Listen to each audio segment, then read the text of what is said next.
Ladies and gentlemen, welcome to the Passive Tree Podcast, a podcast dedicated to talking about Path of Exile 2, life, and everything in between. I'm your host, Blazeworks TV, and today, on this third episode, we have Lex. Welcome on, and how the heck are you doing, man? Hey, I'm good. Again, I'm glad we finally set this all up. It seems to be running smoothly, kind of Frankenstein monster the stream together, mostly on my end, but it's working. What do you mean? We just started the stream and it all just worked perfectly. That's Yeah, that's the beauty I'm of it. kidding. We didn't. None of that happened. No, it's just no. Well, I really appreciate you coming on today. I really appreciate you helping me Yeah. solve some technical issues with the podcast. So, Oh yeah. props to you, my friend. All Oh right, yeah. so Absolutely. Thanks for having me.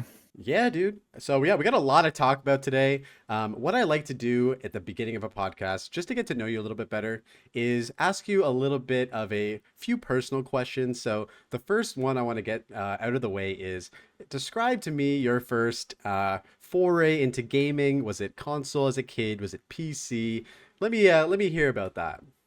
That's such a good question. I love that question. So my first foray into it, I remember it fondly, was when I was a kid, my dad one Christmas, I forget what year it was. I was before 10 years old, I think, but he bought us a Super Nintendo system with the game Donkey Kong Country.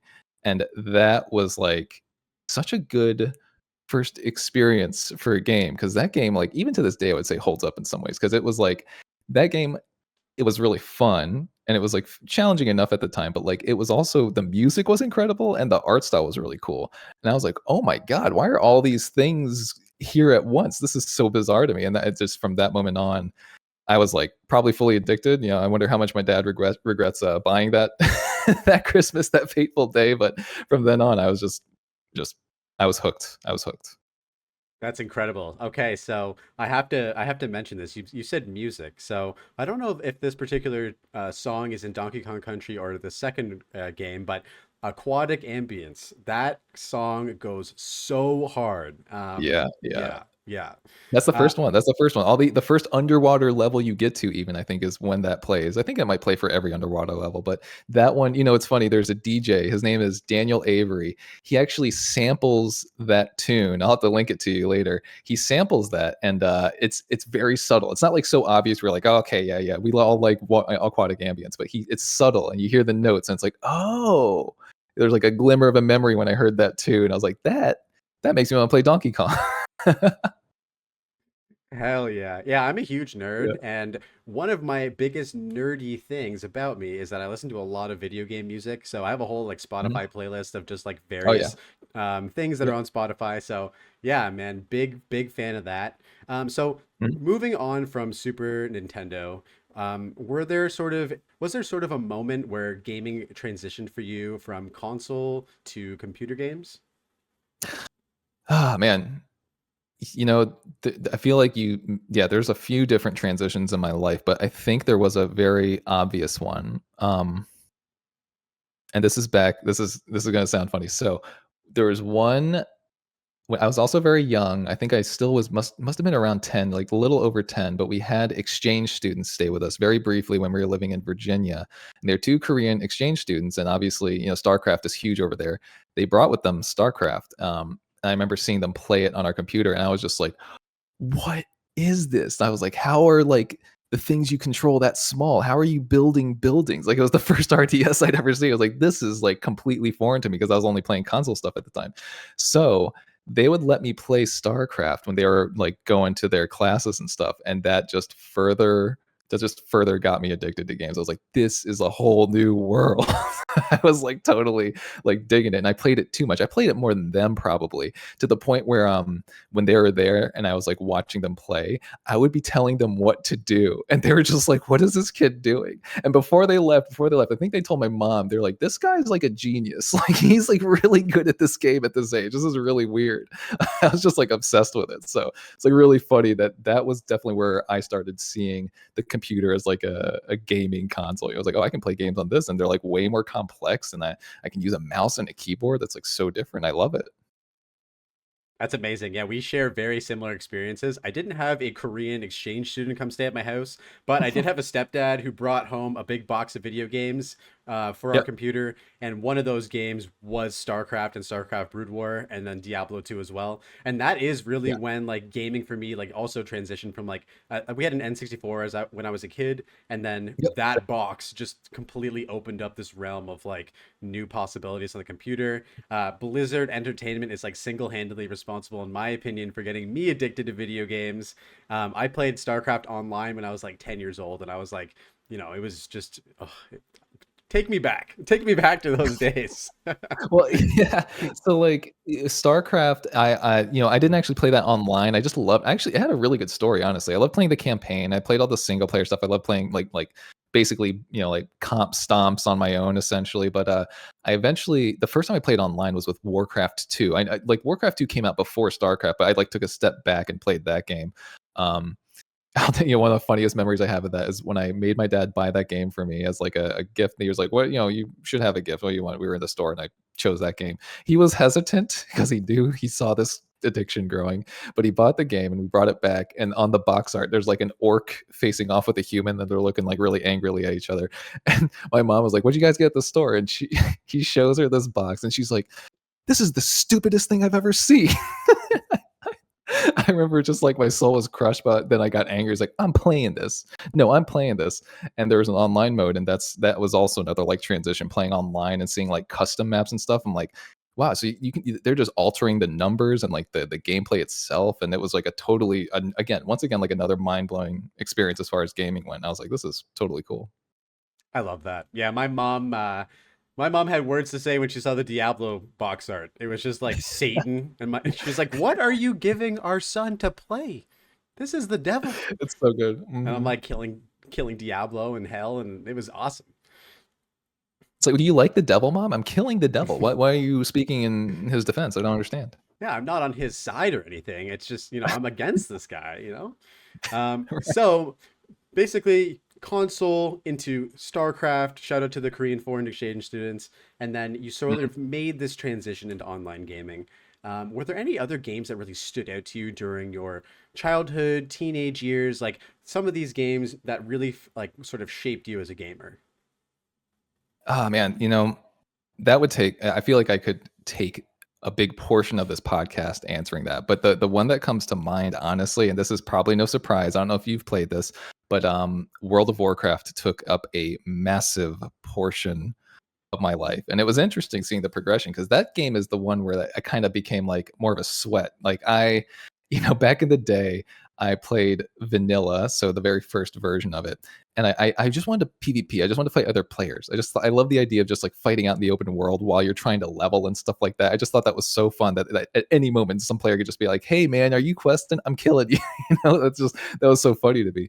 So I really liked it, and I leveled up, got a warrior. Big surprise. We'll talk about that later. A warrior to level 60, the max level, and I found that to get the best items in the game, it was a huge time sink at that point. And I didn't have like the time, or I had time, but I couldn't stick to like a raid schedule, which is how you got the best gear in the game. So, long story short, in order for me to enjoy PvP, I didn't have the gear, so I really had to step up like my game. I had to get really good if I wanted to compete with these people who would just gear diff me. They would have really good gear. So I got really good, but I would still get owned by these people who had like crazy good gear. So it was fun for a time, but then the expansion came out, which was called the Burning Crusade, and that had a whole system called the Arena system, and that's where I started shining as a sweat because that was less of a time sink and more of a skill based thing, and you would get gear based on like your number of wins, your win loss ratio, etc.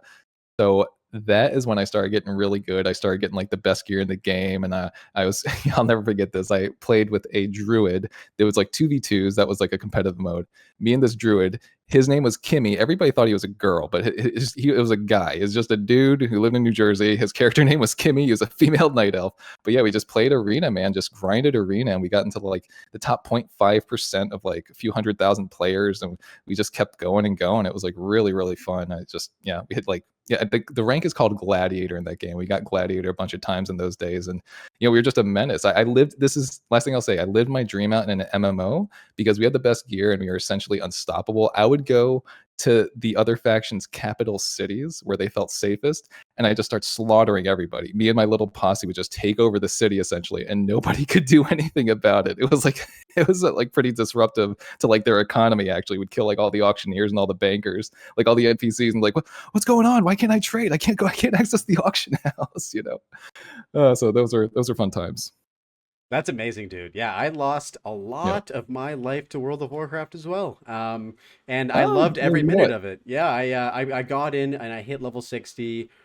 I, I I believe the day that Burning Crusade came out. So I never got to actually play through the end game Ah, of vanilla, yeah, but yeah, yeah. Burning Crusade was so damn good. And I remember basically experiencing all the same things you just mentioned, doing arenas. I actually got into a guild and was able to do raiding. I when I selected the server that I basically selected, I didn't realize what time zone it was in. So it was like 3 hours ahead of me. So I would be up till like 3 in the morning, 4 in the morning raiding with these guys because I was on Right. the raid roster and I chose the wrong server time. But it was a blast, man. I loved World of Warcraft back in the day. I actually Mhm, recently got back into it for hardcore when it came out. And I played mhm. quite a bit of that as sort of like a lead up into Path of Exile 2. So I definitely got my fix. It was actually super fun re-experiencing like classic vanilla WoW, but from the context of hardcore. Did you end up trying it as well, or?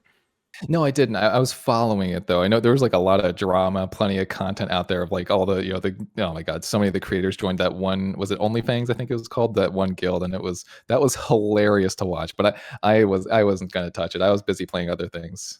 Yeah, I ended up joining their like sister guild basically, where like you couldn't join OnlyFans, but you could join like their guild that was like basically like part of it. So it was funny just to be like in the vicinity of all this like crazy stuff happening. Basically, one of my Right. favorite Twitch arcs by far is the hardcore World of Yeah. Warcraft arc for sure. Yeah.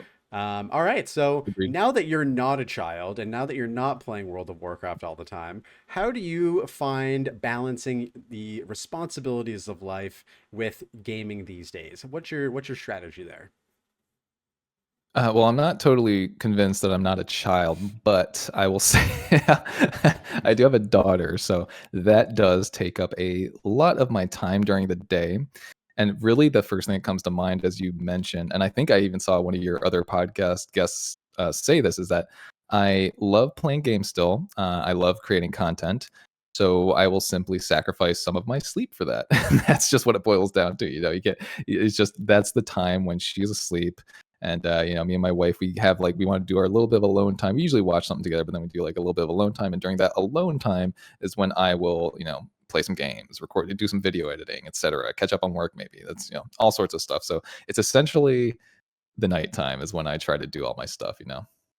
That's amazing. I love hearing sort of the different responses I've gotten to that question because as we get older, I'm no youngin anymore either. So we all get these responsibilities in life, but at the core of it all, we still are able to sort of balance out gaming and have that time to ourselves, which is super important. And I think that it's great that you found like a way to sort of balance that out and be quite busy with the amount of content and the amount of stuff you've been doing. Like it seems like you're really on top of it. So that's great, man. No, I appreciate it. Yeah, I mean, it also helps that I focus. Like, again, I'm sure we'll talk more about this later, but I recognize that I don't have a ton of time anymore, and I've always been this way regardless. But I was like, okay, I love playing warriors in any game, so I'm just going to tunnel vision this one class and spend my time knowing the ins and outs of this one class. I don't need to. That's it. That's it. I just want to get really good at this one class. I'll just tunnel vision them, and that's how I kind of make my content, because that's like, I like to experiment with the one class. I like to go do deep dives on the different mechanics, and things like that. So yeah, that's just that's where I do it. I just specialize in that thing. I'm like, when I know this thing well, I want to be good at this one thing. So I haven't played like another class at all. I just like tunnel vision this one thing, right? That's amazing. I mean, I feel like at that point it becomes like part of your brand. So like any game that you're playing, like your audience, your community can expect to see like, oh, like Lex is probably going to be going warrior. Let's like check his stuff out and see like what he's got cooking. You know what I mean? So no, that's hmm awesome, man. So with ARPGs in mind, I know we're sort of transitioning here into Path of Exile. We're talking about warriors and stuff like that. What was the first ARPG that you ever sunk your teeth into? Oh, that's a good question. I think this might be a popular answer. I think it was Diablo 2. I didn't play Diablo 2 when it came out, actually. I remember it was kind of like in my like on my radar. I was like, yeah, this is a Blizzard game from like the golden days. I should probably play it at some point. I just never got around to it. And then just one summer when I was staying at my parents from college, I forget. I just had it. I bought it or something. I can't remember exactly. There might have been a deal, but I got it, and I was like, all right, let's just try it out. I haven't played like an action RPG. Let's just try this out. And I threw it on, and strangely enough, I was listening to a lot of the Hives at the time, which is really random. But I was listening to the band of the Hives, so I put the Hives on, and I played through Diablo 2 for like hours on the first session. It was just for some reason the music and playing the game just it just went so well together, just coasting through and just the rhythm and just blasting through the screens, just wiping out mobs. I was just going and going and going. I was like, hey, I get it. So I didn't even hear like Diablo 2's original soundtrack the first playthrough. I was just listening to the Hives the whole time. It has a good soundtrack, by the way, but yeah, I was just listening to the Hives, blasting through, and I really enjoyed it. It was sick. So Diablo 2 was my first experience. Yeah, that was it. Yeah, I mean, it's like you said. I think a lot of people, especially from like our generation, I got to play it essentially like not when it came out because it came out. I believe Diablo 2 came out in like, ooh, I want to say like 2001 or something like that, but shortly after. And yeah, it was essentially like a transformative game for me. It was and is my favorite game, like to date, like top favorite game of all time. Soundtrack, as Nice. you Yeah. mentioned, incredible. Yep. Just everything about it is just very special to me. And I think that that's why for me, I've been so attached to Path of Exile 2 is because for a lot of the things that they've done in Path of Exile 2 are in reference to Diablo 2 as well. For sure. Yeah, I mean, even I didn't play a ton of Path of Exile 1, but what I did play Path of Exile 1 like for the first time, I think almost 10 years ago or something, like way, way, way in the past on a computer that could barely run it. So like my most distant memory of Path of Exile 1 was like me reaching to I think it was the boss, like the end boss at the time. I don't remember. It was like a stormy tower, and you fought a boss on this tower, and it was really dark, but my computer would just tank on frames, and I'd have to like I don't remember if you could like go back down the stairs or you could town portal or something, but I just had to keep leaving the fight because my computer would just be like sparks and smoke was just flying out of it. So that yeah, that was like one of the earlier other action RPG experiences that I've had. Yeah, wait, hold on. You were talking about something though. I lost my train of thought. There was another point I wanted to make. What was it that you were just talking about? Diablo 2. You said like the music was really good. What else did you say? Yeah, it's just my favorite game.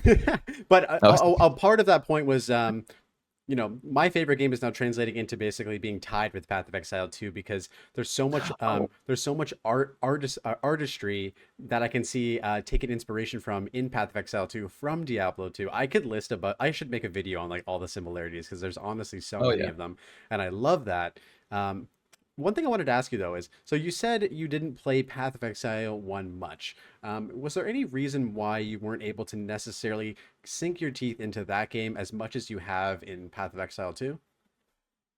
Well, real quick, I remember the point I was trying to make. Path of Exile 1 reminded me of Diablo 2 as well. There are definitely clear influences from that, and I was just like, oh, this is what this is like what the natural progression of what Diablo 2 should have come next, right? But yeah, so you're asking me if why I didn't stick with it. Well, the first time was because my computer was just crap and just couldn't run it, so I just couldn't do it, and I was like, ugh. I want to play it, but I just don't want to play it like 15 FPS or something. So that's why I stopped then. And then I actually picked it back up like maybe a month or two before Path of Exile 2 because Path of Exile 2 was just getting so hyped up. I'm like, oh, I remember this game. So I started jumping into Path of Exile 1. I didn't make it very far, but I was just playing the beginning. I was like, oh yeah, I remember this. I'm actually really enjoying this again. So Path of Exile 1, I'm not playing regularly, but I was enjoying it again, and my computer can now run it. So that's like a game that is like now on the table for me. Right now I'm still fully addicted and loving Path of Exile 2, but Path of Exile 1, it's there. I'll play it sometime probably, but yeah, that's pretty much the reason I didn't ever stick with it because first time hardware was crap and second time Path of Exile 2, I'm just playing this now. Absolutely. Yeah, to sort of follow up with what you mentioned about how Path of Exile 1 reminded you of Diablo 2. I think that was like their intention obviously was, you hear them talk about Path of Exile 1, and they essentially wanted to make the true successor to Diablo 2 because they believed that like Diablo 3 wasn't really hitting the mark. And like, we don't even need to talk about Diablo 4 unless you want to. But I think that it definitely veered away from, and there's a lot of reasons why. Blizzard North was essentially like absorbed by like Blizzard, and the team that created this amazing game was like no longer there. And so it naturally just progressed into like a game losing its sort of vision. But Yeah. yeah, so with Path of Exile 1 for me, it was like just a little bit too I don't know, a little bit too much going on all the time. Like it was just like there's just like you were just like bombarded with stuff constantly, and I found it really hard to get like into the game because I was constantly leaving it to look something up or watch a video on this, Mhm. or Right. it wasn't keeping me engaged in the actual game, learning the game, which is something that I think that like Path of Exile 2 does so well. It's just way better at like teaching new players. And so I feel like I was targeted by them by to get in the game. Yeah, Yeah. yeah. Yeah. So one thing I want to talk to you about with Path of Exile 2 so far is just like what about the game for you is really just making it like one of the most fun games to play for you right now? Oh, I mean, I think the way I'd answer that, well, there are a bunch of answers to that, honestly. So, from like a polish standpoint, I really love like just how it looks. The animations are awesome. The sound design's awesome. Like this, I'm still getting so much satisfaction out of every successful bone shatter I throw out there. Like that sound, that crunch is like so satisfying. I love like all the little sound design details like that. So well done. But for me personally, and I don't know if it's this way in Path of Exile 1. I know that the passive skill tree is probably pretty damn complex in Path of Exile 1, if not more so. But Path of Exile 2, I just love being able to like customize my character, and like with such a complex like skill tree like that. I think it's so fun that I can like kind of dabble in all these different ways to play, and like a lot of them are legitimate. You can make a character like from the get go. I was like, oh, look at these cool fire nodes. I want to play like a fire themed warrior. So I just kind of slapped one together, and it worked really well. And I was like, oh man, this is so sick. I was intimidated at first, but then I was like, well, you start here and you just kind of make a path that makes sense as you're progressing. So I think that's the part that I really like the most, is just like coming up with a build that feels really good, coming up with like a strong build just without following guides or anything, just improvising it and it working. I feel like in Path of Exile 1, you could correct me, a lot of people have to look stuff up and perhaps follow another build if they're going to be like successful. Absolutely. No, I totally agree with you, man. Like in my very short sort of experience in Path of Exile 1, it definitely felt like everything I was doing was an absolute mistake and that I would have to basically undo everything. And with Path of Exile 2, I did a complete blind like playthrough on my first Yep. playthrough as well as my second, and it was just like exactly what you said. Make a build based on like what you want, and then kind of just formulating that to make it work. And it just felt really nice. Like it was just like I don't know. It's weird because people talk about build flexibility in Path of Exile 2 and how it's hard to experiment for various reasons, and I understand those points. But if you like commit to something that you're actually like trying to do, I don't know if it's working that well in this new patch, but previously it was like you could pretty much figure it out and make it work, you know what I mean? So, yeah, it's a very nice point about it. Absolutely. Yeah. Yeah. Yeah. Yeah. So, we got build flexibility in there. As you mentioned, the visuals, the music, the immersion, the sound effects. We have like all of this stuff coming together to make a really, really nice game. Um, you got to like Endgame. Did you end up beating Arbiter? Did you end up like maxing out the Atlas points? How far did you get? So I got fairly far. I didn't push to like tier 4 versions of the bosses or anything. I just kind of did each pinnacle boss and was like, hey, I got that experience. That feels pretty good. I also, at the time, was running a very, very broken build. So I was skipping a lot of those fights. I don't know if you saw the Magma Barrier Trample Toes video. That's like, oh my God, it's so ridiculous. You just put shield walls down, you time a Magma Barrier, fight's over. That's it. That's all you need to do. It's just one blockable attack. That's all you need. So I was kind of doing that, and that was fun. But then I think I just wanted to try what was it, hardcore solo self found, just kind of on a whim, because I felt like I was reaching a point where I'm just like, all right, I'm just kind of like looking at trade, trying to optimize items and things like that, and I didn't want to spend a lot of time doing that. I was like, I just want to try a different league, so I tried hardcore solo self found, and I really liked it. I don't have to worry about trade at all. I'm like, you just gotta roll with what you get, man. You just go, you just gotta go and improvise, and I really like that. I mean, you're playing right now through that league, and it's just I think if anybody who's watching this has not tried it, I recommend it. It's a really like it feels like a really freeing way to play somehow. You don't have to worry about trade at all. You see what you get. What you get is what you get. You can craft obviously, and I think they made that better because before, man, it's so much RNG involved. But yeah, I mean that's just like I got experience like dabbled into the end game, but I didn't like push all the way. You know what I mean? Absolutely. I think that like the more you push through at the end game in softcore trade, the more you realize how like flawed and like almost rudimentary the like trading system is.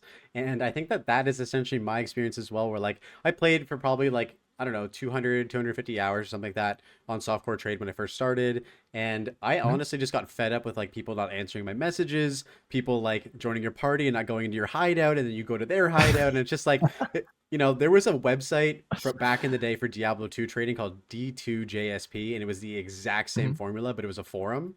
And yeah, it just feels so like akin to that. Do you think that like the game, like Path of Exile 2, will ever like uh change their trading system and maybe incorporate something like an auction house or some sort of stash tab thing? What do you think what do you think they would do? That's so this reminds me of a game I used to play called Dark and Darker, and they had different trade channels in that game where you'd have to go in there, link your items, and message people, do that sort of thing. You didn't have to join a hideout or anything, but you did have to do that. And there was a time where people were like, just add an auction house, just add the auction house, just add it. So like, okay, fine, fine, fine. We wanted to try and make this work, but let's try the auction house alongside the chats, the trade chats.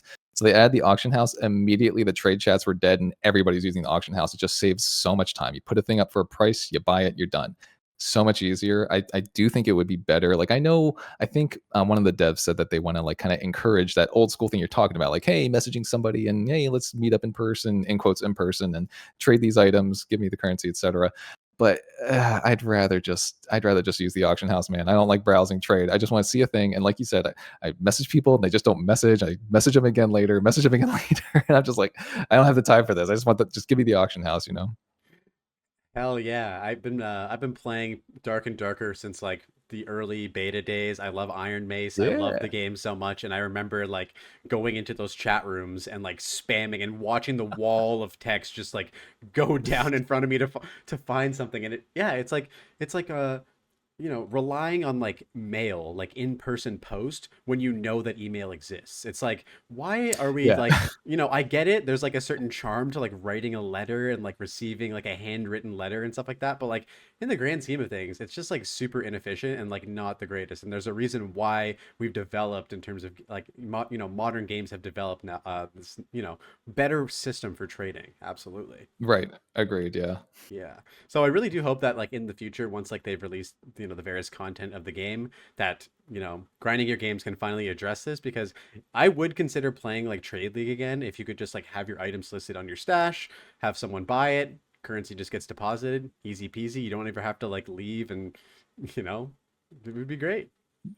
Yeah, I totally agree. I think it's again, especially since we just talked about earlier, like how I'm a dad. I don't have that much time. I don't got that much time. I don't got that much time just to scroll through trade, or whatever. So like, it's kind of funny, but like my hours are skewed because I'm not playing the game, but I'll just leave Path of Exile up for somebody to message me. I'll just leave it up for somebody to message me, and then I'll just like give them an item they've had on trade. I don't like that. I'd rather again. I think auction house would be fine.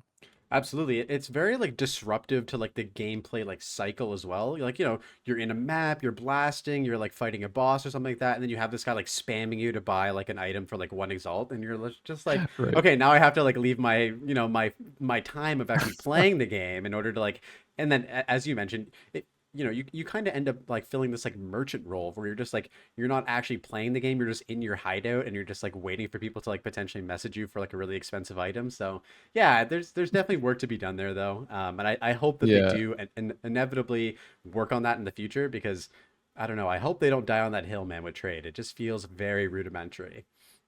Yeah, agreed. And even thankfully they changed this. I think I don't know if it's in the game yet, but before when somebody would message you about buying an item, you'd have to waste one of your portals, to go do it. So now you have one less portal to go back into the map just to like give this dude an item. So, not great. Yeah, for sure, for sure. All right, so Dawn of the Hunt just came out, big patch, big content update. What were your thoughts about the patch prior to actually getting your hands on it? Was it, were you excited to see all of these nerfs, all of these changes, or were you sort of like a little bit skeptical? Were you like, how are you feeling about all that? I think, I mean, I'm overall like I love the game, so I was excited for any like big change, and I saw a lot of nerfs across the board, and I've seen that before in other games. So I was like a little skeptical, but I was like, you know what, I only play warrior, so I don't know if like these other classes were that overtuned and needed the nerfs. Maybe I didn't know, but I saw some of the changes to warrior, and I thought they were pretty reasonable. I mean, they changed perfect strike a bunch because I mean they saw this during the first race events that they held. Warriors were like always winning because perfect strike just early on the scaling is ridiculous. You melt bosses so quickly with perfect strike. It's just so funny.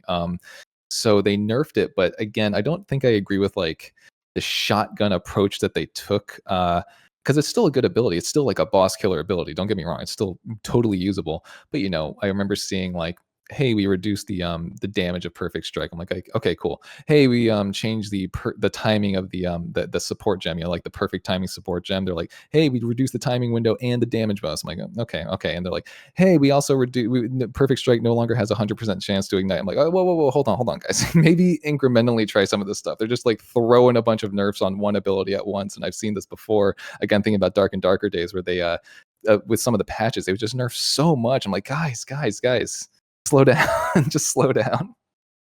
Yeah, it almost seems like their like methodology for like nerfing and balance is like crank the dial really far to one side, and then when people get really upset, they like slowly turn the dial back until like it reaches a happy medium, instead of like how you Mhm. mentioned, maybe turn the dial a little slower every like patch or so until it like reaches that equilibrium naturally.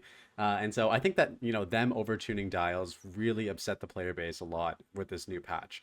I know that you Yeah. said that you haven't like got your hands on a lot of different classes. One side question: if you were to play any other class and break the Lex like sort of like style, what would it be? Um, well, here's it would be Marauder. Is that cheating? Marauder. I'm kidding. So Marauder, I would definitely play, but also I think Templar. Templar seems like a really cool class. It's warrior esque enough for me. It's like a melee using some light to like kind of boost yourself up some more. So I'd probably play Templar whenever that comes out. So that would be the thing that breaks the warrior streak. And Marauder, I mean, I don't know how different that is to you, but I'm going to play that also. I'm a complete like Path of Exile 2 Andy. I don't know anything about Path of Exile 1. I know that these classes exist, but I have no idea like what kind of archetype they are. So, but we would never see like Lext on like a witch or a monk or something like that. Like there's just no interest in that at all. Probably not, because this is the thing. This is like how it's always been for me. It's just extra funny to me to have this world presented in front of me where there's all this magic and all sorts of fantastical creatures, and then I just choose to hop in as like a guy with a stick. I'm just I'm just using the hammer. I'm using the club, and it's funny to me just because there's all these options. But I'm like, no. Just give me a hammer. I'm good. I love that. And to be fair with you, like I've tried a lot of the different classes. I mained Gemling last patch, very very strong, doing attribute stacking. But I played the Ranger. I played a little bit of Witch, and I gotta say, out of all the playthroughs I've done with all the different characters, I actually enjoyed the Warrior the most. It just had the most like oomph. It had the most like Hmm. chunkiness. Like you know what I mean? Like it Yep. just felt really good to play.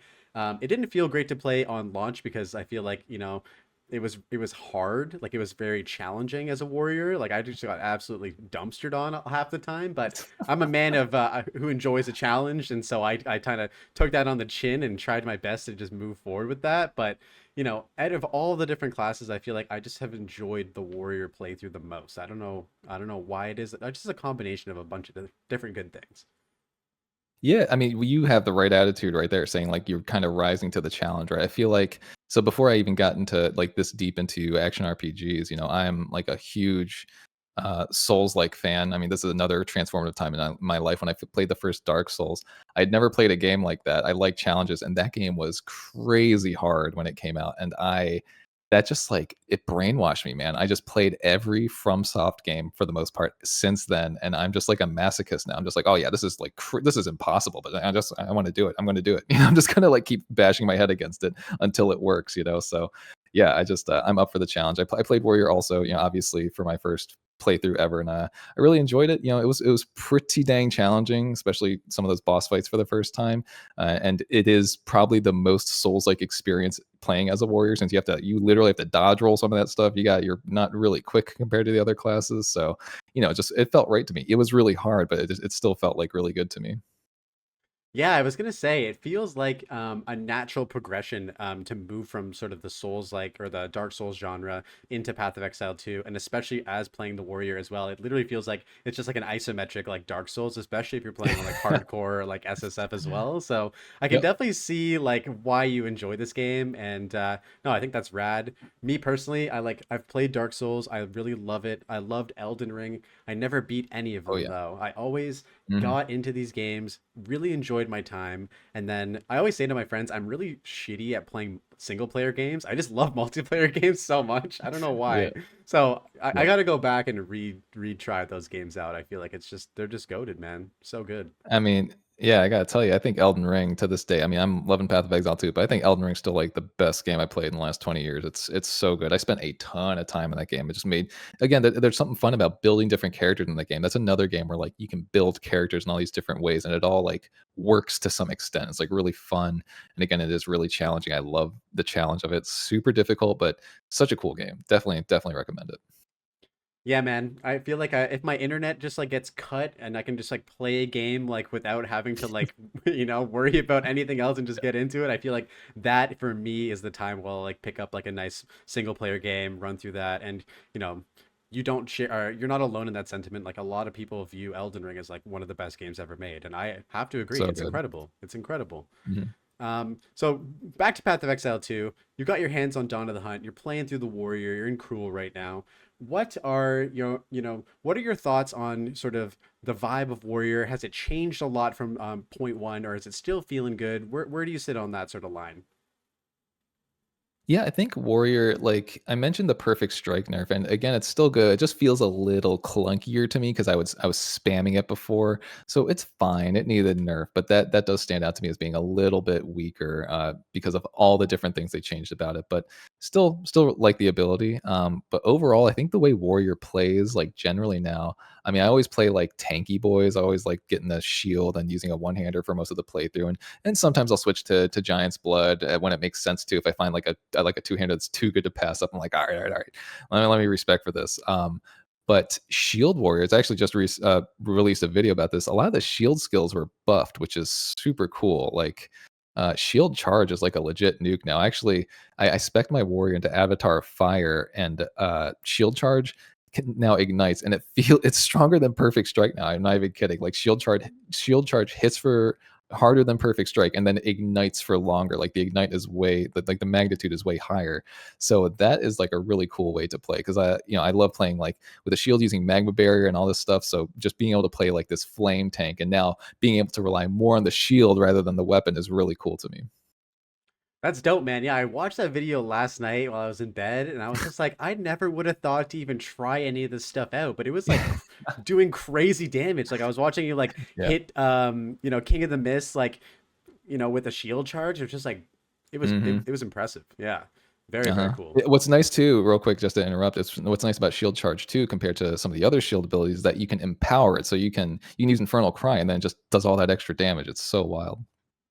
That's excellent. And did you say you went Smith of Kitava as well, or which ascendancy did you choose? Oh yeah, Smith of Kitava. It's too good, man. It's too good to pass up. Like the defensives are great. I know you're playing hardcore solo self-found, and when I eventually make my character in that league, that's like the obvious choice. Just super tanky. You don't have to worry about elemental damage. Like very easily to just get 90 in all with that ascendancy. So that's up there. Yeah, I've been really enjoying Smith of Kitava, though. I think I want to play around with Fire Spell on hit. I can't remember the name of the ascendancy node, but there is that, you can get gather energy and cast a random fire spell. It's tough because I don't want to invest a lot of intelligence in my current build, and for a lot of fire spells, you need a lot of intelligence for it to do damage. So probably just socket like detonate dead or something in there, which is based off of I think the mob's percentage of life, like the corpse will explode based on and deal damage based on their like health percentage. So it scales a little better. So I don't know yet though. It seems like I just wish I could socket any fire spell in there. I know that'd probably be too overpowered, but that's like off the cuff what I wanted. Yeah, I feel like, that particular node on the Smith of Kitava tree just feels very niche, like super, super niche to the point where like some big brain person out there is going to discover an incredible build with that particular thing in mind. But I think a way to solve that would be through items. I don't know if they have an item that allows you to fulfill the requirements of any skill gem with strength instead of intelligence or Hmm, hmm. dexterity. I know that there are items to do that for other stats, but if that item is available in the game, maybe they added it within the 100 unique items. I think that that will actually allow the Smith of Katava to do some crazy stuff with different fire spells cast from that. Yep. Have you tried like temper weapon or like the manifest weapon or the other two ones? Have you experimented with those at all?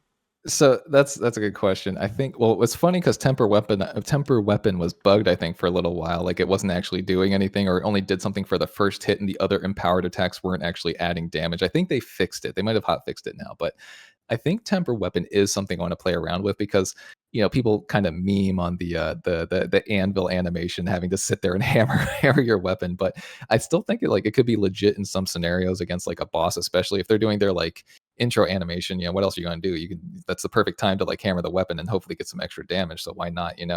Um, and the animate weapon, I'm not really sure how strong it is. I don't generally play like minion builds, and that feels like kind of a minion-y build to me. So I don't really have an opinion on it. I don't think I'm going to pursue it, but I definitely want to try temper weapon out and see how that feels. Totally. Yeah. I really like the Smith of Katapa for a lot of reasons. One of the big reasons I like it is because it is pretty flexible in terms of how you can sort of progress your character depending on how many ascendancy points you have. And when you're playing hardcore, you don't really want to take too many risks, but it is important to see like what the most optimal way is for where you're at in the game. And so when I got my like fifth and sixth ascendancy points, I just fired a couple into tempered weapon to see how it felt. And let me tell you right now, I know they're fixing it and they're making it so that you get three empowered hits instead of empowered hits off of one strike. And the time is reduced, but at its current state, it's very, very like there are opportunities where you can use it, like as you mentioned, when a boss is spawning or something like that. But like you're not really using that in maps to do anything, and the trade-off for the time investment that you're getting is like only 400% extra damage. So it just doesn't feel like it's enough to commit to. You know what I mean? Right. Yeah, I'm interested to Maybe see it'd how be, you be say. more Oh, worth sorry. it.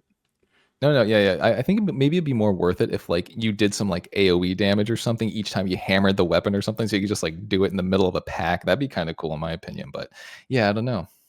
That's actually a really good suggestion because yeah, like, you know, when you're in maps, you never played Monk, but there's an ability called Meditate where you can like double your energy shield essentially, but you have to cast it intermittently between doing packs basically, and it adds this extra layer of like downtime between like you actually just like blasting. So I think anything that like sort of takes you out of that experience just feels not the greatest. And so I hope that like because the idea of temper weapon and the like the actual thing is kind of cool, like it is cool, it fits within the lore of the ascendancy as well, but just from a like technical standpoint it just feels a bit weird right now. So I hope that they make it a little bit Yeah, better. I don't know, maybe buff the damage. AoE on up on hit could be crazy too. that'd be so cool. Yeah, yeah, yeah, absolutely.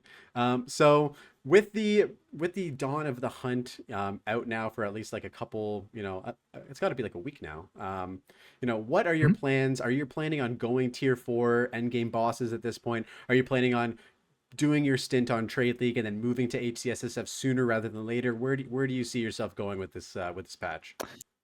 Yeah, that's a good question. I think I want to get to Endgame, and for me, I want to like yeah, I wanna explore Endgame and kinda push it a little bit because there's a lot of new stuff added to the Endgame, and I keep hearing from different, like, content creators that, the Endgame is, like, much improved overall, so I wanna, like, check it out, spend a good bit of time in there, and, there's some items I got my eye on that I wanna try some builds with, one of them being that chess piece that It gives you all 3 heralds, which is cool, but it reduces elemental. It makes elemental resist of all enemies 0, right? If I'm remembering correctly, and I'm like, I want to try something with that because I like playing a fire warrior, so I want that.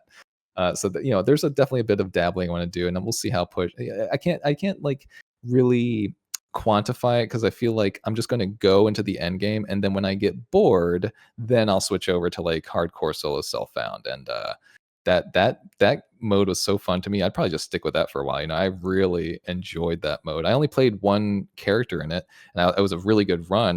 My first character ever, I got up to level 79. I was really happy about that. But then I don't know if you saw this post, but I posted the death picture of my character, and I basically was in a map. I think it was Hidden Grotto, and there was a bunch of rituals obviously around. And there was one ritual that was positioned so terribly. It was like on a ledge. There wasn't much room to go anywhere. It's just a massive wall and a big pit. And I was like, that looks terrible. I think I could do it. And I went in and I got quartered and obliterated. I was like, no, that was so dumb.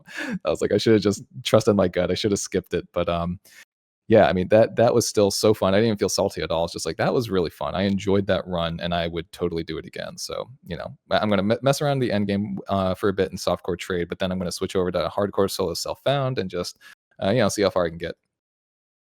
That's excellent. Yeah, it almost feels like you're playing two different games between the game modes. It really does. There's so Yeah. much of a different play style that you have to adapt to in hardcore solo self-found. And it's like what you said, you kind of just roll with the punches. And I feel like that adds so much magic to the game instead of like dropping currency and being like, oh, I can buy an upgrade with that on the trade site. It's like, oh, I have to make these interesting decisions with where I'm going to invest that currency into. And like, do I swap this item into a new one at the expense of certain modifiers for other modifiers? And Hmm. all of these things, I think, have made it so that for me, it feels like the best way to play.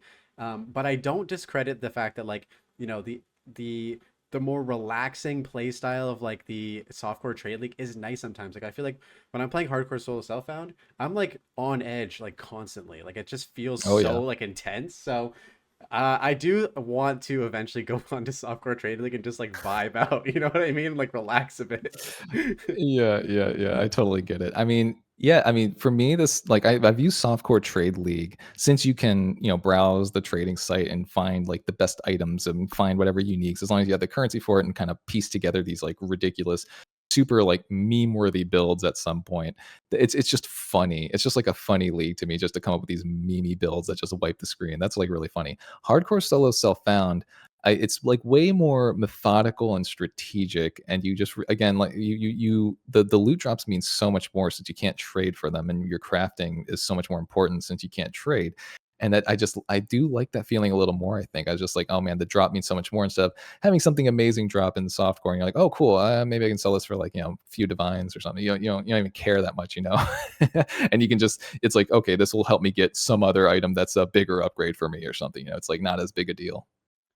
Yeah, it almost feels like the way that you sort of look at items and look at drops is like more akin to the vision of like what GGG has for the game than like Trade League, where like you're looking at drops on Trade League in terms of like how much currency or like value can I get out of this versus like how good this is for my like character basically. Right. For the Right. majority of the time that you ever get a drop. So yeah, it's just a special time, and it's like what you said. Anybody who's out there like who hasn't tried it yet, like I really recommend giving it a go. It's just a really, really exciting way to play the game. It's not for everybody. You do have some really painful moments.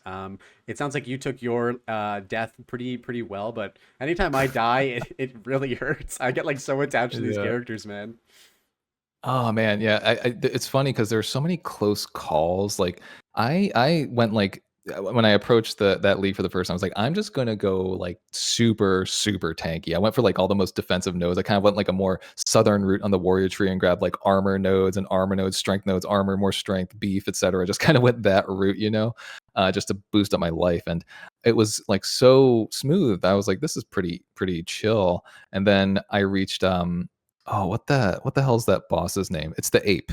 It's the ape. You know what I'm talking about? The, the ape. Oh, I know about the monkey. I'll tell you about all about that Yeah, monkey. that's right. So I remember I reached him for the first time, and he hit me. I think I actually have a clips of this on one of my videos, but he hit me, and I was like, like I actually audibly gasped because I saw my life disappear. I was like, whoa, whoa, whoa, whoa, whoa, whoa, whoa, and I was just running around. I played it so terribly. It's not even that hard, but it's just if you get hit, if you make one mistake, he just ruins you. And he hit me multiple times, but because of my build and just investing so much into life, I was actually okay. I made it through, taking a few of them on the chin. I was like, whew, we made it, and that I was like, okay, so he's the guy to keep an eye out for, like later on during cruel, during maps, etc. I'm a little scared.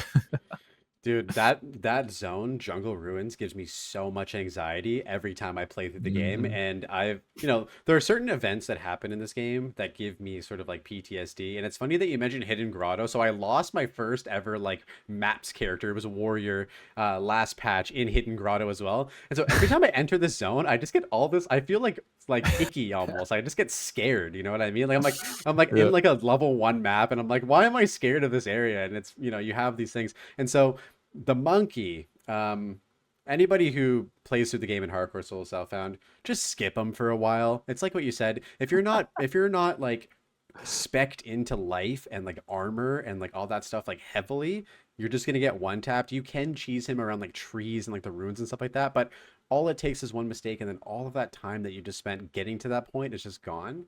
So that's been my strategy with the monkey. Is just like, for normal, I usually go back to him when I'm about level 50, and then for cruel, I waited until like I was like level 70 to fight him, like just so that it's like mechanically he's so easy. Just roll when he does the very telegraphed giant slam, but if the giant slam hits you, you're Yeah. just dead, and it's Yeah. bad. Yeah. Yeah. Yeah, yeah. I remember, I think what's ironic, but this is like again something from the me playing all those like from soft games, but he's an example of a boss where it's actually safer to be closer to him as much as you don't want to be. It's like if you just keep circling around him and trying to get to like his butt, essentially most of the attacks will miss. And the only thing you have to watch out for at that point is the roll attack, which still does a lot of damage. So it's really quick. Yeah, watch the roll, block it, or try to dodge it best you can. But I found that was like a little easier, like on the when I went through and fought him again on Cruel. I was like, oh, if I just stay close to him and I just like keep circling, it's not so bad. So if you're gonna try it as a melee character, what I'd recommend. But if you want to be extra safe and you don't want to lose your character, do what Blaze said. Just come back at a way later level. That's probably smarter. Yeah, I lost my level 92 gemling last season to him in maps. Ugh. I rolled a waystone with like, monsters have quicker attack speed and whatever, and I sort of forgot about that, and then I got to the monkey and he just ran at me and just bonked me, and it was like 5k effective HP just gone. Oh god. Yeah, so again, PTSD about the monkey. I recommend skipping him, but if you want to have the most like exhilarating like minute or two of gameplay, like go in there and see how it goes. I will say to your point about being close to him, so his like giant slam, the closer you are to him, it does more damage essentially. So like if you get hit by like the edge of the pillar, or like the little explosion of ground that happens, it does significantly less damage. But if you're right in front of him and he bonks you with that thing, it's gonna hit you real hard. So keep rolling, cheese him if you can, whatever you can do. Yeah. Oh man. All right, so level 77. That's pretty good, man, for your first character. That's like actually really impressive. I think I died like 20 times to get to maps. Um, and your build for hardcore solo self-found was shield, molten, or was it the molten shield, molten wall build? It was let me think. So it was kind of well, it's interesting because I went through like a shield warrior again. It was using magma barrier. Um That's it. I but couldn't at a remember. certain point, yeah, no worries. And sometime in Cruel Act 2, it made sense to switch to Giant's Blood. I found like a ridiculous two-hander and I had a bunch of strength. I was close to the threshold. And I think the two-hander that I found actually had reduced attributes on it. So I was like, all right, it was time to make the change because my damage was starting to fall off a little bit. When groups are taking two bone shatters to wipe, I'm like, okay, this is not how it should be. So that's when I respect into Giant's Blood. And yeah, I was just essentially just using honestly, Molten Blast into Bone Shatter was like my go-to to clear groups. Like Molten Blast with a two-hander, it stuns mobs like on one use, which is crazy. Like if you just use Molten Blast at a range, it splits up, it hits the ground and splits up, and it will stun everything. All the small projectiles will like cue things for stun, and they just run in there and Bone Shatter. So being able to prime things for stun before at a range and then just charge in and wipe them up is like it feels pretty safe to me, and that's kind of what I was doing. That's really cool. I remember watching Quinn69 do like an ethical like warrior build, and he did dual wield Giant's Blood with only Molten Blast, and he was just throwing these like projectiles all over the place. And it actually is a really cool Right. skill. It's one of the only like ranged abilities that like because they count as projectiles, right? Like one of the only Mhm. projectile skill that you get as a warrior. And it's just nice that they threw in sort of that like you know like that extra little bit of help that the warrior sort of needed at the beginning of the game, like using projectiles at range if you wanted to, and that's dope that you got like that far with that and transitioning out of that as well.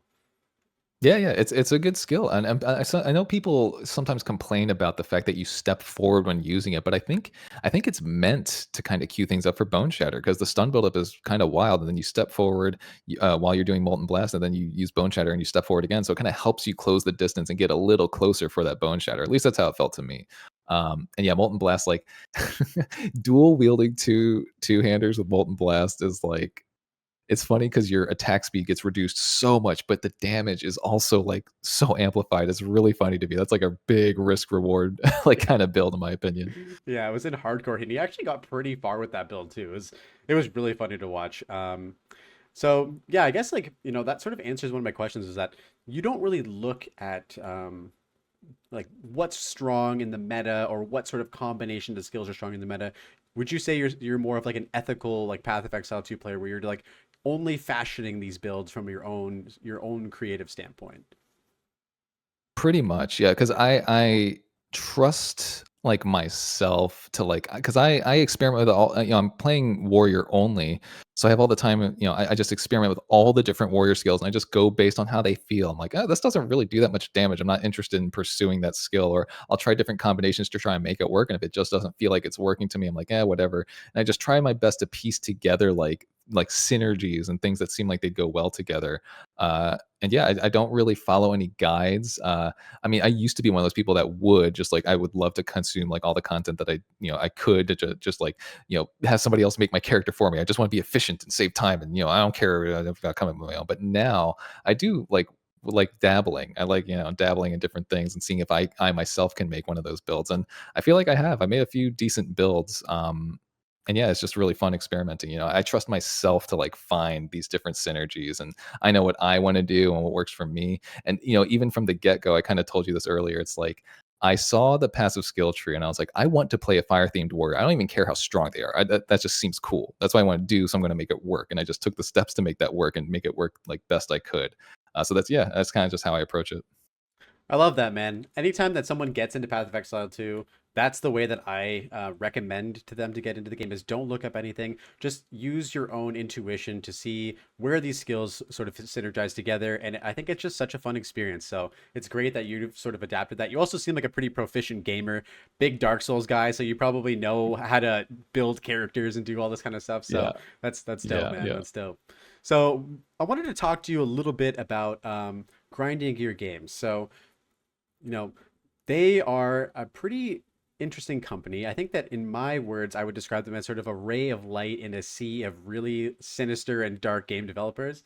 And I do have a little bit of baggage when it comes to these game developers. One of them is Blizzard. So, as we talked about earlier in the podcast, Blizzard was like my foray into like gaming. They provided me with like the most memorable experiences. It sounds like they provided you with some of these as well with your stint in World of Warcraft and stuff. But over time, as they grew in size, as they released more titles and had more projects under their belt, they became, quite valuable and was purchased by like Activision and various other companies. But the quality of gameplay and the gameplay experience and the player experience, I feel like, was impacted quite significantly by that. So, what are your thoughts about GGG right now in this era of where they're at in the company, and how do you think that they're going to progress moving forward with the development of Path of Exile 2?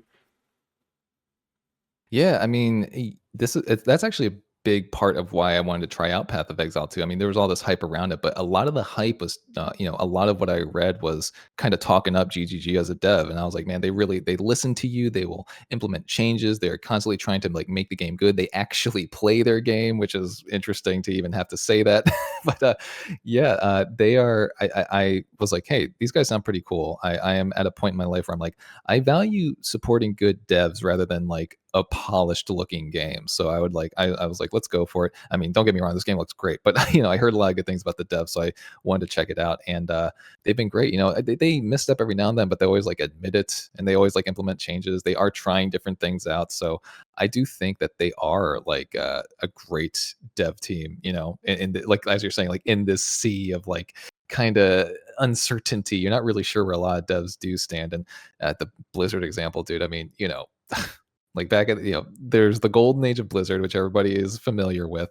And I don't know, just over time, just I guess corporate ideals and marketing was more the focus at some point, rather than like gameplay and balancing. Like I played so many Blizzard games, and I've seen their philosophy to balancing things over and over again, to where it's like they must be aware of this. They just don't like care that the game is imbalanced. And to some extent, I can understand it, because I think it's impossible to balance certain games completely, to have all classes be equal or all whatever's to be equal. But they just don't care enough. Let me tell you, this is their philosophy. They let a class be overpowered, and they know they're overpowered, and they just let them have their time in the light.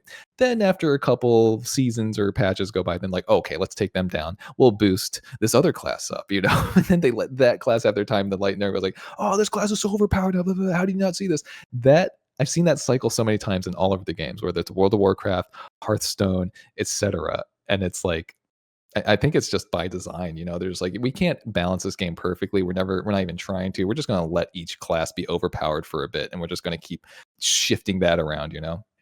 It's funny that you say that they have to be aware of it, because it would be ludicrous to think that they're like releasing this stuff and not being aware of it, which would make them just so incompetent at their jobs. So it's either they're very incompetent, or they're just like, let's let this class just be way overtuned for a little bit. Like, I don't know if you ever played Right. Diablo 4, but their newest expansion came out. Mhm. It released a new class, the Spiritborn, and the Spiritborn were just absolutely broken for like months. And Of course. they just never fixed it, until the next Of course. patch came out. It's crazy. That's exactly what I'm talking about. Yeah, yeah. So Yeah, yeah. when do you think that the golden era of Blizzard came to an end, in your opinion? Oh, that's a really good question. I don't know if there was like a stark like note to it. It felt like it was like a pretty fast progression over like a period of time. I remember Ah, I think when I started seeing like microtransactions starting to bleed into World of Warcraft and some of their other games, into Hearthstone. I was a big Hearthstone fan. I played a ton of Hearthstone. I really loved that game. But I just started seeing like the signs over time, more microtransactions. Hey, how do we get these guys to buy card packs, etc. And it's like that over time. I mean, and this was right after, well, a time after Activision acquired them. I just think it was like a pretty fast progression, not instantly, but a pretty fast progression into that kind of stuff. And that's where I started being like, this feels different. Absolutely. I'm gonna recommend something to you. Do you read books at all? I do when I have the time. I'm currently reading through Journey to the West. We were just talking about Black Myth Wukong, and that's inspired by that novel. I was like, this game is so good, it's gonna make me read. That's how good that game is. So I got the book, and it's been a really cool book. It's hilarious, and it's really cool. It makes me like Black Myth Wukong even more, because they are like they implement a lot of stuff from the book very creatively. It's not just like, hey, here's a random reference. There are like game mechanics based around stuff in the book, which is really cool to me. So that's the book that I'm currently reading through. But I think I know what you're going to suggest. But go ahead and say it. Tell me what you think. So there was a guy who released a book about Blizzard, right? The inside inner workings of Blizzard. I forget, I can't remember the journalist's name, but they mentioned this. I think it kind of centered around Ben Brode and some of the other like players at that time. Am I thinking correctly? I can't remember the name of the book though.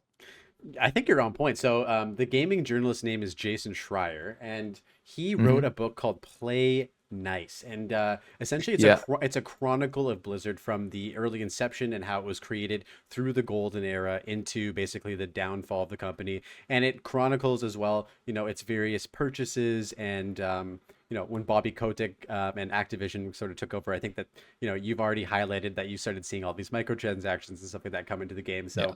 So I think that you would find it fascinating, especially with like our shared sort of experiences through life with like gaming and also how impactful Blizzard was. I think it was, for me personally, it was just really cool to like see exactly like what went wrong in a company that I hold so beloved as well. So I'd recommend you read that after you finish Journey to the West if you're interested in learning more. It's a really, really great time.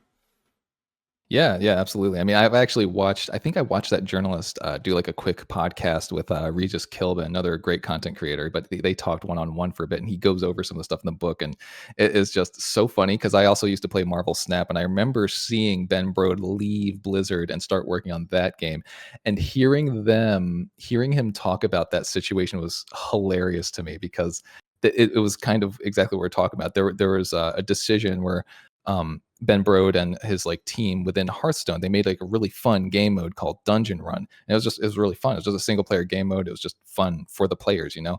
And they got flack because the corporate was like, well, how does this gear people towards buying card packs? They need to buy card packs, not spending money. What's the point of this game mode? That's where their mind is at, you know, like, hey, they need to be spending money. Why aren't you pushing them towards these card packs? So that was really interesting to me. And Ben Brode eventually, they started like kind of conspiring to leave Blizzard, him and his small team, to work on to found like Second Dinner or whatever it is, or to work for Second Dinner. I can't remember if they actually started it, but they wanted to make Marvel Snap. And whenever they were confronted about like their plans, like they would be mid planning about like talking about like, hey, we're leaving Blizzard. What should we do? How do we approach it? And like somebody who works at Blizzard who isn't in on it would ask them like, hey, what are you guys working on? What are you talking about? They would answer with Dungeon Run monetization, right? Which is hilarious to me. That is such a funny answer. Oh, oh man. Do you think that this is sort of hypothetical situations we're talking about here, but with the massive commercial success that Path of Exile 2 was, with the, purchasing of grinding gear games, like Tencent purchasing grinding gear games, do you think that there is a world in which grinding gear games goes down the same route in some respects, or do you think that they will hold true to their sort of like well respected and are very aware of gaming trends sort of attitude in game development?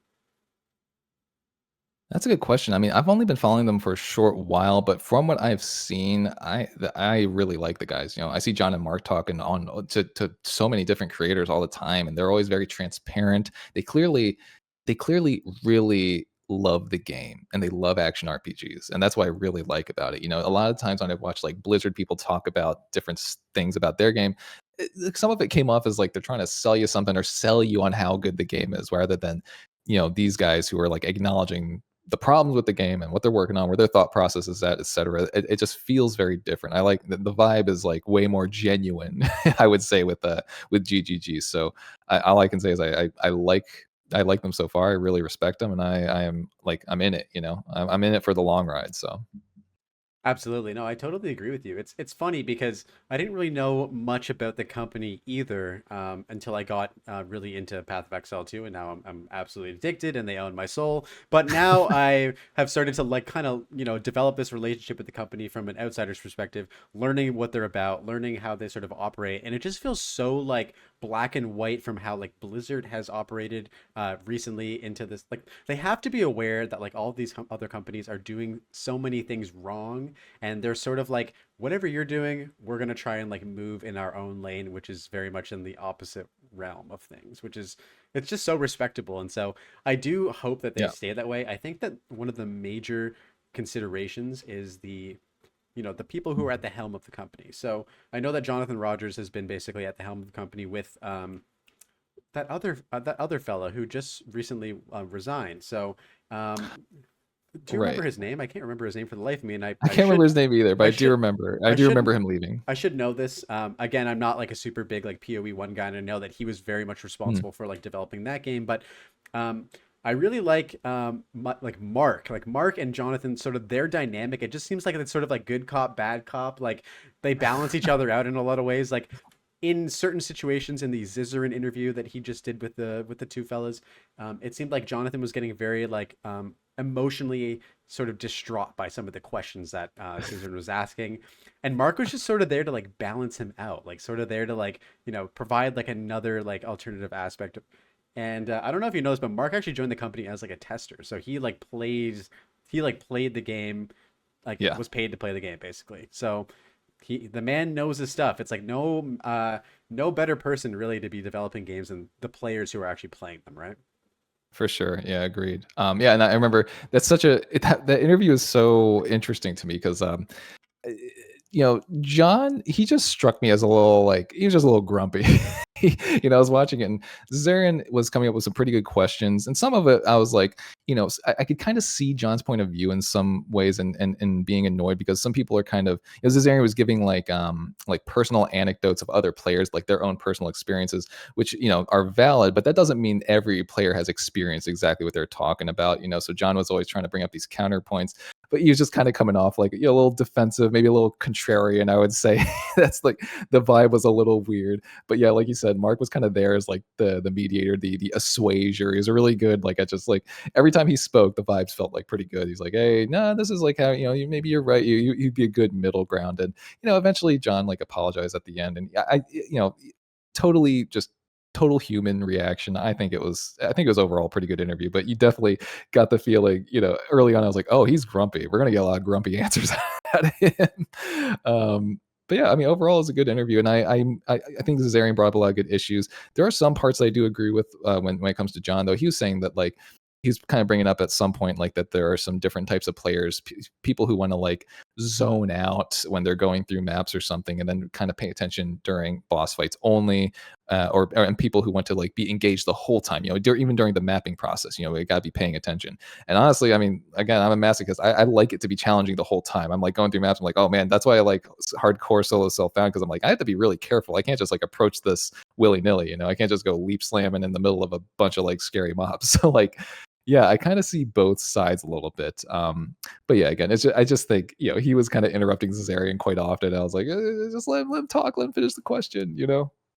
Yeah, it was hard to listen to a little bit because you could, as you said, it felt like to me, and this is sort of me trying to empathize with Jonathan as much as possible. They had been crunching really hard to get this new patch out, and then the patch is just, so polarizing. Some people are liking it, some people are having, opposite feelings about it, and it just felt like it hit him like, it took a toll on him like emotionally. So then to follow up with a big interview right after the patch comes out with a lot of like pretty intense and like obviously very good questions. On a side note, I think this interview was probably like one of the best they've done. I think Zizaran did like an amazing job like representing the player base. But yeah, I just feel Hmm. like, you could tell he was like feeling the effects of like the general reception of the patch, and then Mark was just like, we'll get that fixed today, and if not today, tomorrow.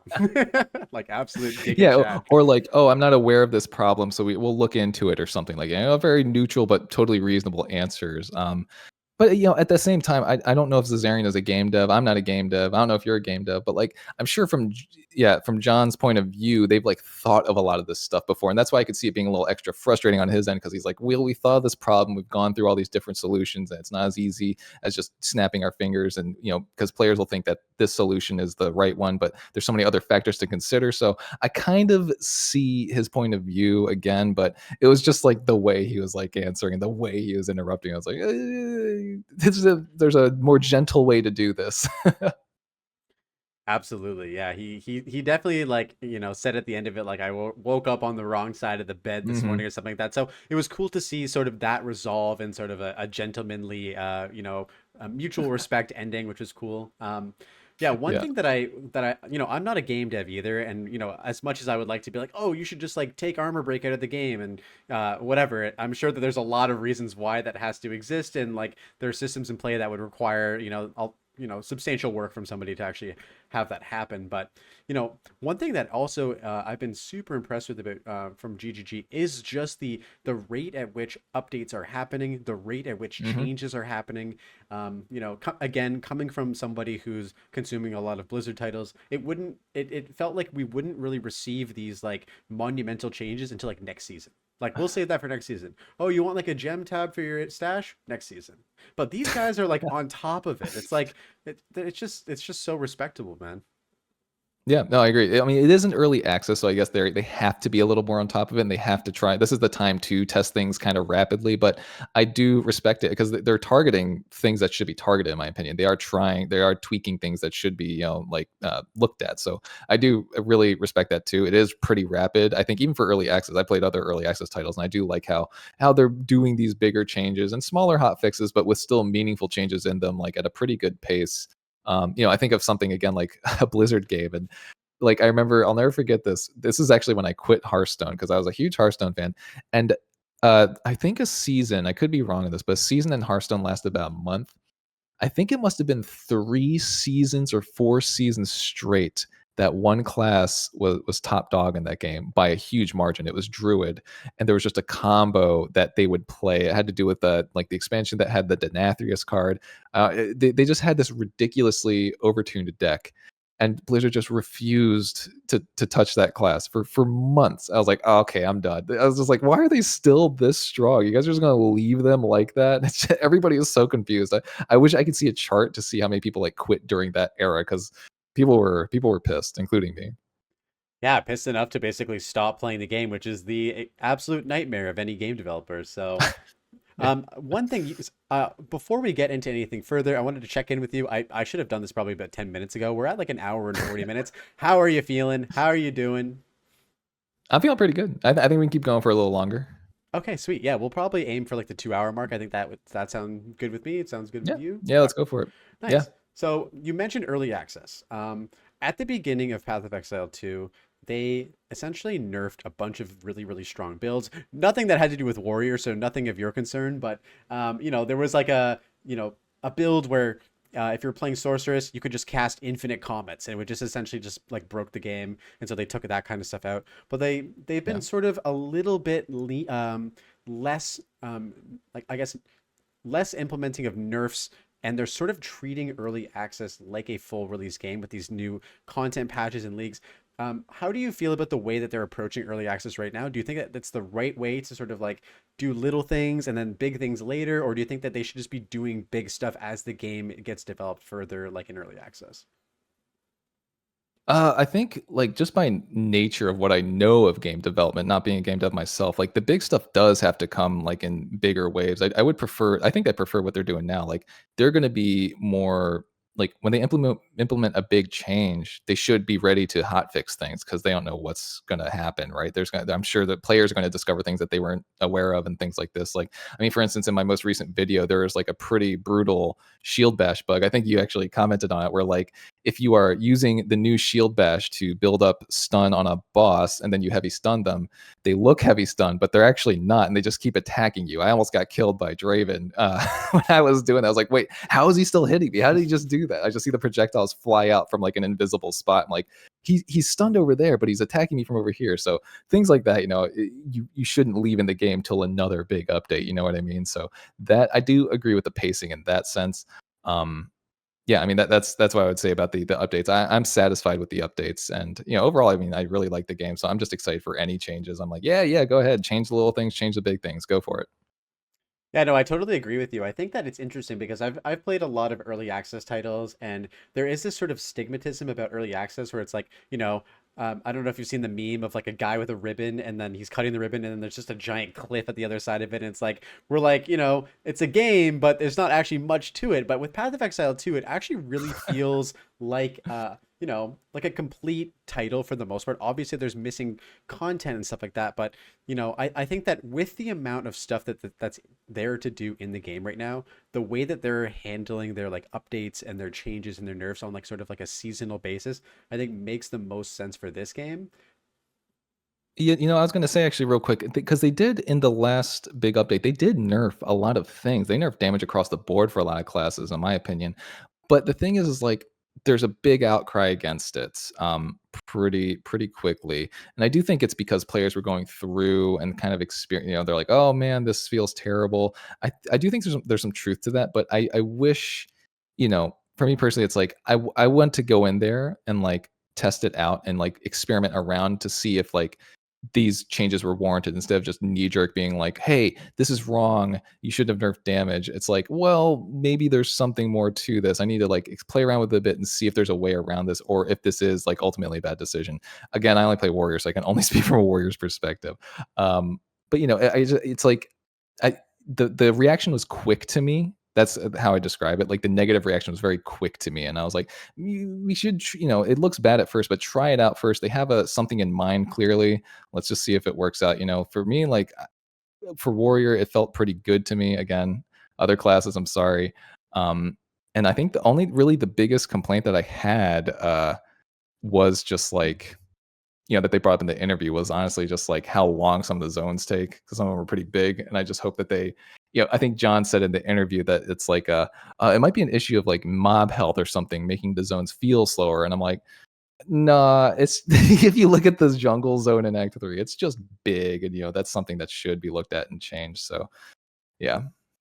Yeah, it's funny. Like, again, just this, there's such a different like way to approach the game in like HCSSF, which is like the only way that I've played the game so far. But the zone scaling, I feel like in softcore trade, you're essentially just trying to beat the game as fast as possible to get to maps. That's the goal here. But in hardcore trade, you're like, or sorry, in hardcore solo self-found, you're like, oh, maybe I should just go explore over here so I can find an extra rare mob. That rare mob might drop me a currency that I really need to get 6 modifiers on my weapon or a new piece of gear or Right. something like that. So for me, when I was playing through the campaign again, I was actively like finding the next zone and then going back and like clearing everything around just to like maybe secure something that can help me survive a little bit longer as well. So I can definitely see like how these things affect each other in you know based on the perspective which you're playing the game. But I am excited to see how the campaign feels. I will definitely go through and try it again once they've like reduced the Act 3 zones. I think that that's going to be a super nice change for just getting the maps a bit Yeah. quicker. Yeah. Yeah.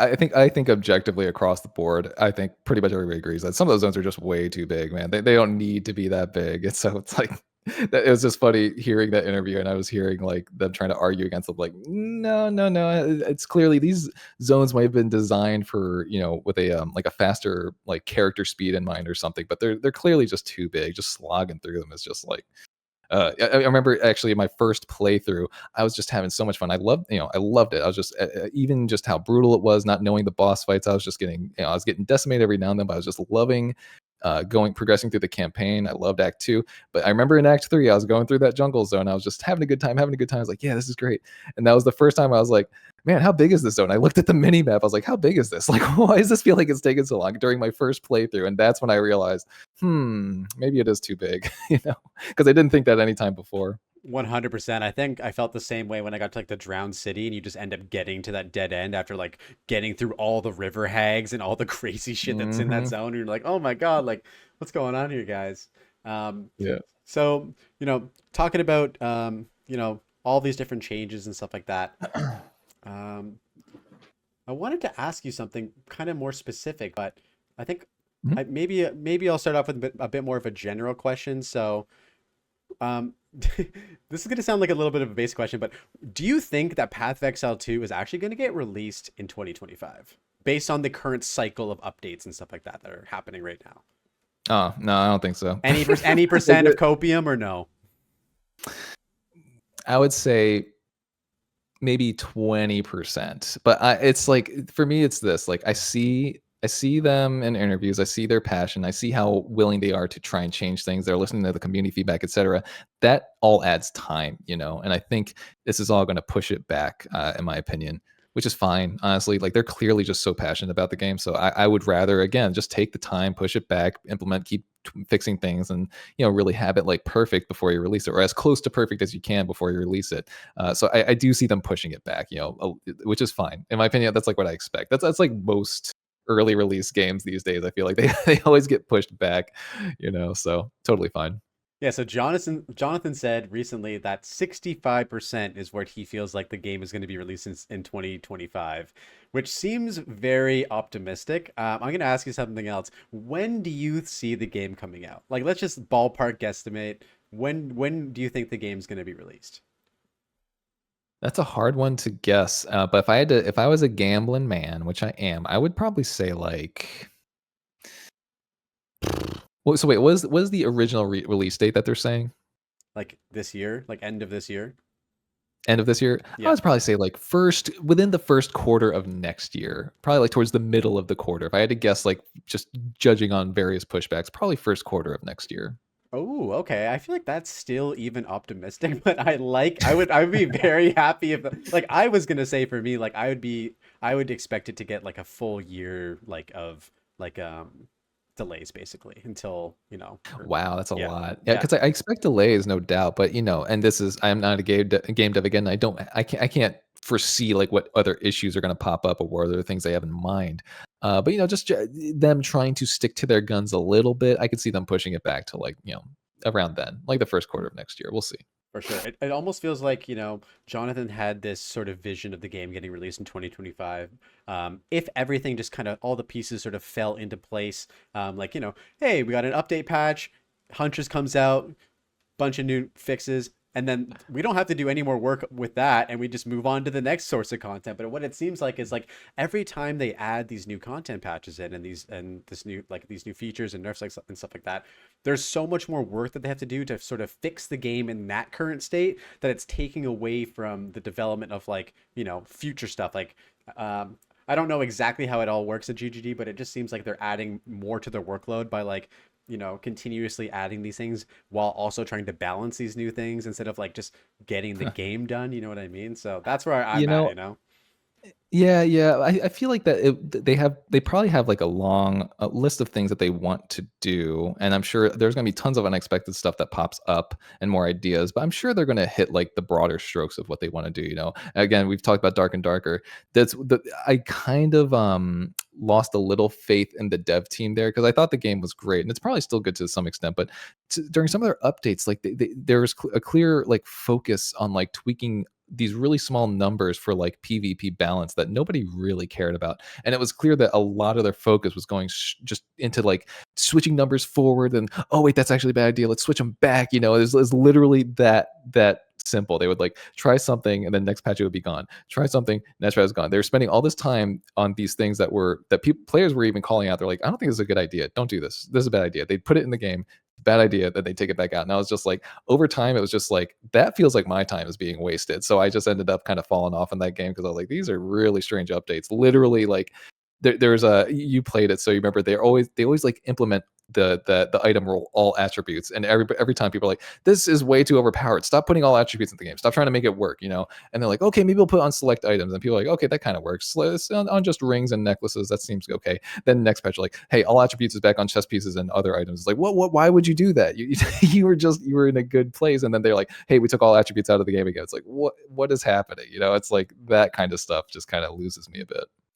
Yeah, that is a perfect example of sort of what I'm talking about. Dark and Darker there's so many dials that they had to turn, and so it almost felt like before they got the dials turned into all the right places, they introduced a new dial as well, and so that would sort of have to Yep. that would make them have to reconfigure everything and then adjust that dial, and then they would introduce a new class or something like that, and so it just seems like they as a game develops and like adds more content, it just feels like the workload of just balance and all that kind of stuff just has to it just get increased, and therefore I don't know. I'm calling it end of 2026 we're gonna see the game release. That's my call. That's my call, but we'll see. I I'm want I'm to be hoping proven for wrong. earlier, but we'll see. Yeah, We'll see, I man. want to Yeah. get proved wrong.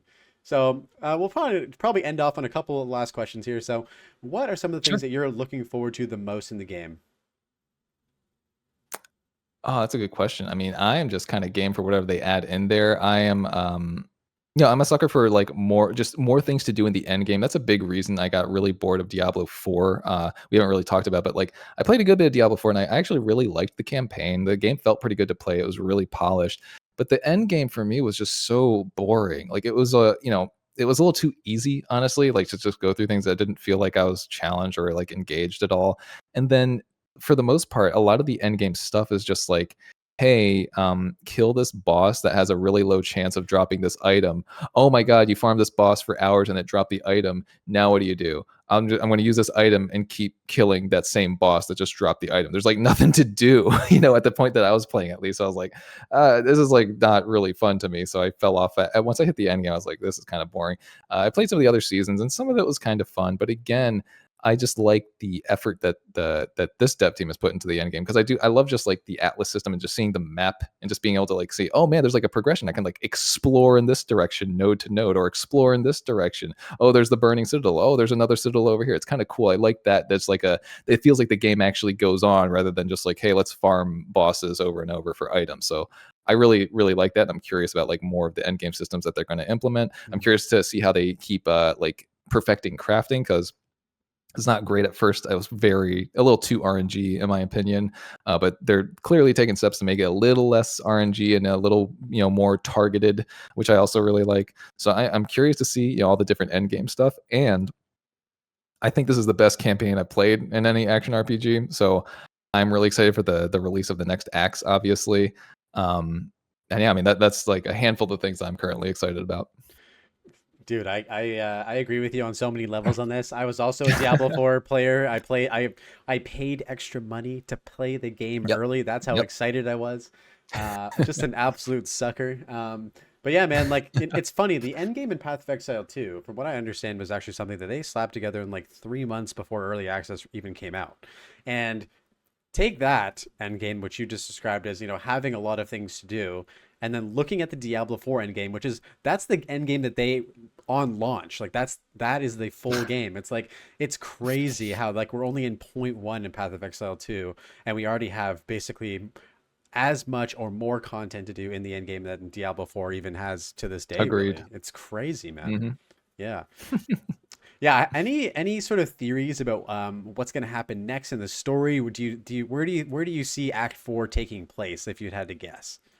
That's a good question. I feel like there was a location mentioned, and I think I could be misremembering. I feel like a Redditor data mined something about Act 4, about that you are like essentially going to use like a boat and travel like throughout an archipelago. I think that's what it is, like a bunch of different islands, and like you explore them, and you're supposed to like gather all this stuff, which I thought was a kind of an interesting twist. I mean, for the most part, the acts are similar-ish enough, where you're like, hey, you have your safe hub area, explore, portal back, okay, hub, trade, etc., do all this stuff, disenchant, go back out there. Each act has a hub like that, but that sounds interesting to me. That to switch it up, where you have like a boat where you can travel around and stuff like that. I'm like, okay, I'm curious to see where that goes. And as far as acts 5 and 6, I don't really know. I mean, I don't know like what's coming up. If this like corruption monster, this beast we've been chasing the whole time, if the last boss of the campaign is going to be that beast, or if that beast is going to be saved for later, I have no idea. I'm definitely super curious, but I'm in the dark, man. Absolutely. Yeah, I think that one of like the biggest wow factors for me, there was a lot of them playing through the game for the first time, but was getting to Act 2 and getting on the caravan. I feel like when I got on the Hmm. caravan, I was just like, I had never seen like a moving hub in like an ARPG. And then the way that that hub sort of moved around and then the environments changed and stuff like that. So I think that implementing that more in the campaign is you just, it's just a no-brainer. You have to do it. It's just such a special thing.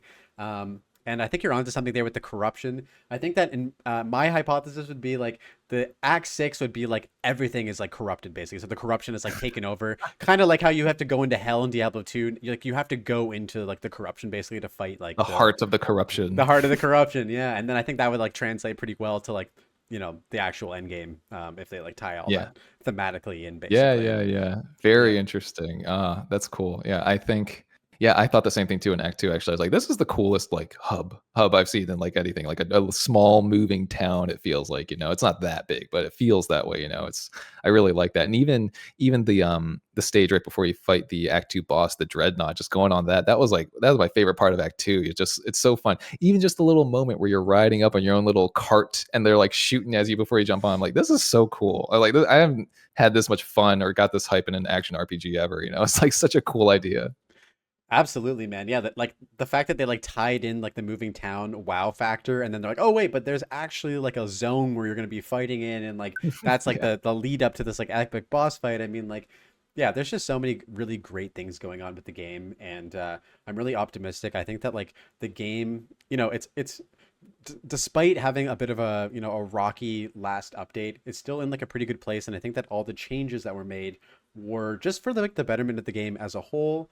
I know that we've been playing Warriors, so we haven't really been feeling the rough patches as much. Like people were talking about like Yeah. getting like rushed down by white mobs and like not being able to kill them, and I'm just like, dude, I'm bone shattering everything and everything's dying. Like, Well, that particular comment is funny to me because for any other class, I'm like, or and any other playstyle, I'm like, yeah, that looks like it'd be annoying. But as me, when I was playing through on my magma barrier build, I actually loved it when they moved faster and attacked faster. I'm like, you need to come to me quickly and let me block really quickly. If they're moving faster and attacking faster, I can kill them faster with my magma barrier. So actually, I loved that role on maps because I'm like, oh, they're just gonna run up to me and die, you know. So like a very very small example of that role being beneficial, but I totally get it. That does feel rough, I think, for other classes. Yeah, my heart goes out to anybody who's like constantly having to like circle around these like crazy fast white mobs who don't do any damage and stuff like that. But on the ironic side of things, it's like I started the game off as Warrior, you started the game off as Warrior as well, and Warrior kind of just got dogged on as like not being great at Endgame, for various reasons. Mace skills weren't feeling that great. Armor was, in a place where it was just, Ugh, the most lackluster of the defensive layers. And so it kind for of sure. feels like, it kind of feels nice that we're like, on top right now in like a few different ways. So Yep. yeah, Yep. Yep. yeah, we'll see if it stays that way in the future. Yeah, For sure.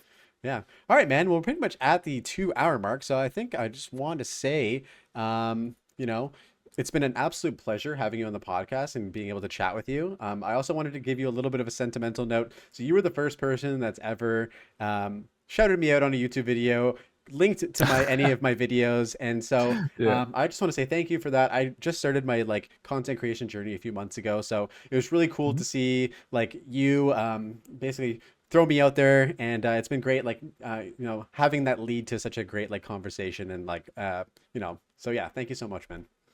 Yeah, yeah. No, I know you found like that tag or the fact that I tagged you and shouted you out like months after the fact or a month after the fact or something, which is really funny to me. But yeah, like I was just going through hardcore solo self found. I just had like Path of Exile 2 content rolling just on autoplay and YouTube. And then your video came on. I was like, oh, this guy's doing like what I'm doing right now. I was like watching it. You like caught my attention. I was like, this is good information. You have a cool vibe. I was like, this guy deserves a shout out because I actually got some good information from your video too as I was going through.